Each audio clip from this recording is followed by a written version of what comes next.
Hello, I wanted to come on here and share with you guys one of the hardest things I've had to pray in a really long time. My son has been sick for about 2 weeks now. He's 8 months old, and the past 4 to 5 days he's had extremely high fevers in the middle of the night. One night we had to wake up and put him in a lukewarm bath around 1 a.m. because of how high his fever was. And they were breaking in the morning, so we thought, oh, maybe it's because he's teething. And then yesterday he developed a rash on his face, but it didn't spread, so we were not too concerned because he was still eating, and so we're just gonna have to wait it out. And then this morning happened. The rash covered every inch of his body, and it's still all over his body. His body so welted up, and I was panicked. That I was terrified. So the logical thing to do was to go to the ER, and so that's what I did. And on my drive to the ER, my mind was spiraling. Here I am with an 8-month-old, and I am terrified that I'm going to take him to this hospital and he's not coming back home with me. Every worst case scenario that could go through your mind at a time like this, that was going through my mind. And there was one thing I was intentionally not praying, because I had reached out to a couple of people to pray for my son, to pray with me, and there was one thing in particular that I was choosing not to pray, and that was for God's will. And the reason I did not pray for God's will in the beginning moments of the chaos is because I was afraid that God's will would not be mine. And as a seasoned Christian, you would probably think that's insane. But the sheer thought of God's will being anything other than making sure my son got better and he was healed, I wanted no part of. And so I was intentionally not praying for the will of God, because what if God's will was for him to be with the Lord? And that was a hard thing to have to think about in that moment where I don't know what's going to happen next. I don't know if my son's going to be healed. And so I panicked, of course, like any normal human would.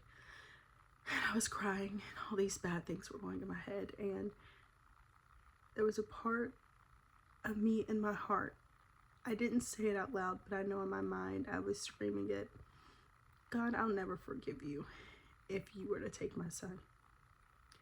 And it hurts to even think that that was something that I know was hidden in my heart. And I was immediately convicted. Lord, forgive me. Because how can I teach people to trust God when moments like these will happen and I choose not to do it? I was so convicted on the fact that I was not trusting him the way I told people I did.